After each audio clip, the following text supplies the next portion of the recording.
बद्रीनाथ के बारे में एक कथा है।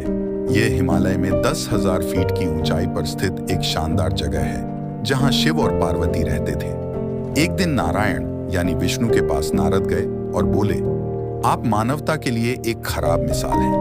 आप हर समय शेषनाग के ऊपर लेटे रहते हैं। आपकी पत्नी लक्ष्मी हमेशा आपकी सेवा में लगी रहती है और आपको लाड़ करती रहती है। इस ग्रह के अन्य प्राणियों के लिए आप अच्छी मिसाल नहीं बन पा रहे हैं। आपको सृष्टि के सभी जीवों के लिए कुछ अर्थपूर्ण कार्य करना चाहिए। इस आलोचना से बचने और साथ ही अपने उत्थान के लिए भगवान को भी ऐसा करना पड़ता है। विष्णु तप और साधना करने के लिए सही स्थान की तलाश में नीचे हिमालय तक आए। वहां उन्हें मिला बद्रीनाथ, एक अच्छा सा छोटा सा घर जहां सब कुछ वैसा ही था जैसा उन्होंने सोचा था। साधना के लिए सबसे आदर्श जगह लगी उन्हें यह। फिर उन्हें एक घर दिखा। वह उस घर के अंदर गए। घुसते ही उन्हें पता चल गया कि यह तो शिव का निवास है और वह तो बड़े खतरनाक व्यक्ति हैं। अगर उन्हें गुस्सा आ गया तो वह आपका ही नहीं, खुद का भी गला काट सकते हैं। ये आदमी खतरनाक है। विष्णु ने धारण किया छोटे बच्चे का रूप। ऐसे में नारायण ने खुद को एक छोटे से बच्चे के रूप में बदल लिया और घर के सामने बैठ गए। उस वक्त शिव और पार्वती बाहर कहीं टहलने गए थे। जब वे घर वापस लौटे तो उन्होंने देखा कि एक छोटा सा बच्चा जोर जोर से रो रहा है। बच्चे को जोर जोर से रोते देख पार्वती के भीतर मातृत्व जाग उठा और वे जाकर उस बच्चे को उठाना चाहती थी। शिव ने पार्वती को रोकते हुए कहा, इस बच्चे को मत छूना।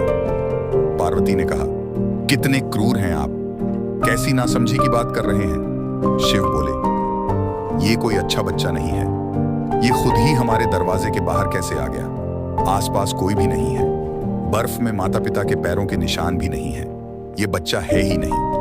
पार्वती ने कहा, आप कुछ भी कहें, मुझे कोई फर्क नहीं पड़ता। मेरे अंदर की माँ बच्चे को इस तरह रोते नहीं देख सकती। और यह कहकर वे बच्चे को घर के अंदर ले गई।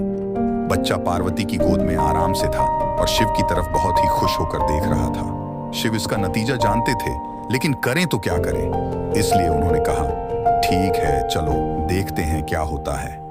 पार्वती ने बच्चे को खिला पिलाकर चुप किया और वहीं घर पर छोड़कर खुद शिव के साथ पास ही के गर्म पानी के कुंड में स्नान के लिए चली गईं। लौट कर आए तो देखा कि घर अंदर से बंद था। पार्वती हैरान थी, आखिर दरवाजा किसने बंद किया। शिव बोले, मैंने कहा था ना, इस बच्चे को मत उठाना। तुम बच्चे को घर के अंदर लाई और अब उसने अंदर से दरवाजा बंद कर लिया है। पार्वती ने कहा, अब हम क्या करें। शिव और पार्वती केदारनाथ जा बसे। शिव के पास दो विकल्प थे। एक, जो भी उनके सामने है उसे जलाकर भस्म कर दें, और दूसरा, वे वहां से चले जाएं और कोई और रास्ता ढूंढ लें। चलो कहीं और चलते हैं, क्योंकि यह तुम्हारा प्यारा बच्चा है, इसीलिए मैं इसे छू भी नहीं सकता। इस तरह शिव अपना ही घर गंवा बैठे और शिव पार्वती एक तरह से अवैध प्रवासी बन गए। वे रहने के लिए भटकते हुए सही जगह ढूंढने लगे और आखिरकार केदारनाथ में जाकर बस गए। आप पूछ सकते हैं कि क्या वह इस बात को